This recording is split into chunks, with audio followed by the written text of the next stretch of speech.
बिस्मिल्लाहिर्रहमानिर्रहीम। Welcome back to Anish lectures. आज हम डिफरेंशियल ज्योमेट्री का एक और क्वेश्चन देखेंगे जो हमने लास्ट क्वेश्चन किया था टेंजेंट प्लेन वाला। ये उसी से मिलता जुलता है। मैंने आपसे कहा था कि टेंजेंट प्लेन का कोई भी क्वेश्चन आएगा उसमें हमारी सरफेस जो है वो डिफरेंट हो सकती है, लेकिन प्रोसीजर जो है वो वही होगा और टेंजेंट प्लेन की जो इक्वेशन है वो भी वही यूज़ होगी। तो यहाँ पर हमारी जो स्टेटमेंट है आज के क्वेश्चन की वो क्या है कि find the equation of tangent plane of the surface हमें ये वाली गिवन है इस बार, ठीक है। And prove that the sum of the square of intercept of the tangent plane with the coordinate axis is constant। इसके बाद पहले हमने इसकी टेंजेंट प्लेन फाइंड करनी है इस सरफेस की, उसके बाद हमने इसका इंटरसेप्ट फाइंड करने हैं।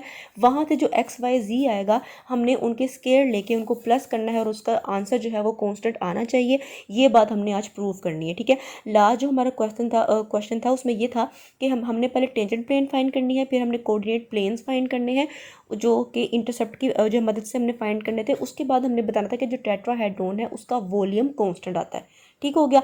सरफेस यहाँ पे डिफरेंट थी। जो हमारा अब का क्वेश्चन है उसमें क्या है कि सरफेस हमारी दूसरी है, यूज़ हमने टेंजेंट प्लेन को ही करना है और वहाँ से हमने इंटरसेप्ट को फाइंड करके अपने कोऑर्डिनेट्स निकाल के एक्स वाई जी को फिर उनको प्लस करना है, उनका स्केयर लेना है और बताना है कि उसका आंसर कांस्टेंट आता है या नहीं आता, ठीक है। ये हमारा आज का क्वेश्चन है, स्टेटमेंट है। इसको समझेंगे तो हमारा जो प्रोसीजर है वो बहुत अच्छे से हमें समझ में आएगा।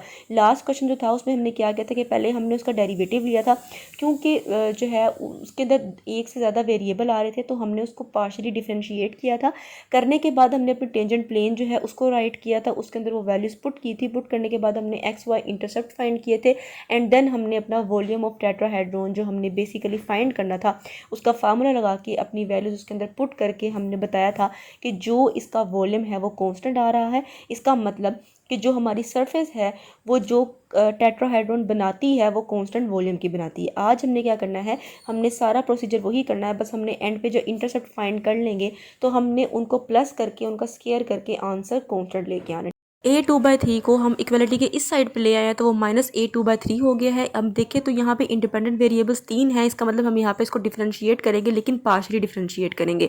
तो जब इसको हम x के रिस्पेक्ट डिफरेंशिएट करेंगे तो क्या होगा कि x की जो टर्म है उस पर पावर लगेगा, 2/3 जो है वो स्टार्टिंग में आ जाएगा और 2/3 में से एक पावर कम हो जाएगी। लेकिन आगे देखें तो y, z और a जो है वो कॉन्स्टेंट बिहेव करेंगे क्योंकि उसमें x की कोई टर्म नहीं है।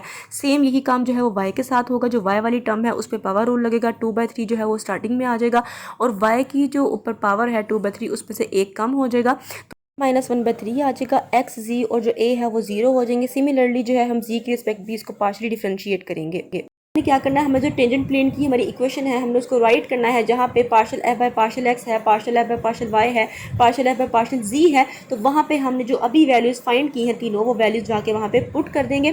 पुट करने के बाद हमने देखना है कि क्या ये अंदर मल्टीप्लाई हो सकते हैं। हमें नज़र आ रहा है कि ये मल्टीप्लाई हो सकते हैं, ठीक है।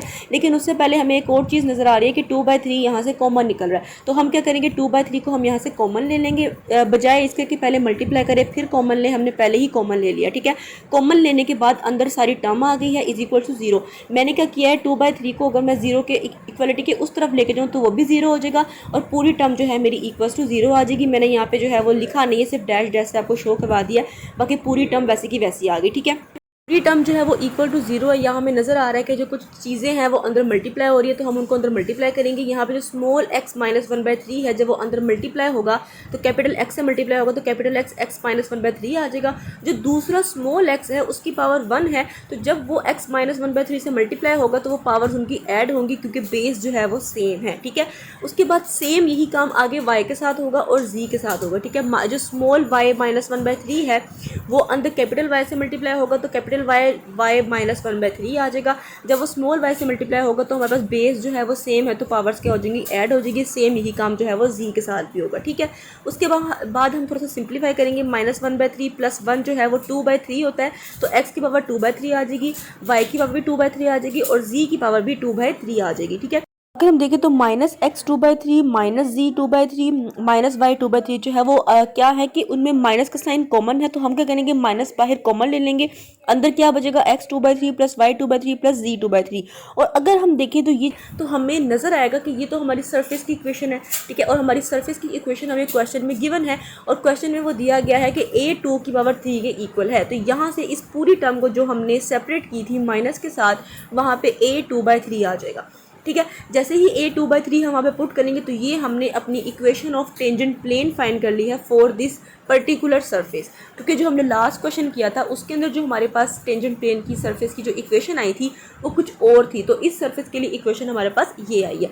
अब हमने इसके अंदर क्या करना है, X intercept, Y intercept and Z intercept करना है।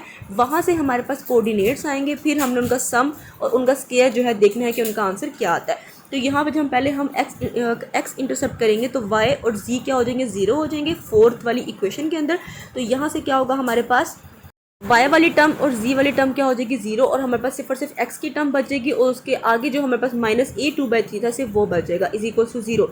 अब यहाँ पे एक इंपॉर्टेंट बात ये है कि अगर हम x वाली टर्म को इज इक्वल्स टू a 2/3 करते हैं तो कैपिटल x माइनस के साथ जो उसकी चीज़ जो वहाँ पे उसके साथ मल्टीप्लाई हो रही है x -1/3 है, ठीक है। यहाँ वो मल्टीप्लाई हो रही है, वहाँ जाके वो डिवाइड होगी। जब वो डिवाइड में जाएगी तो वो -1/3 ही रहेगी।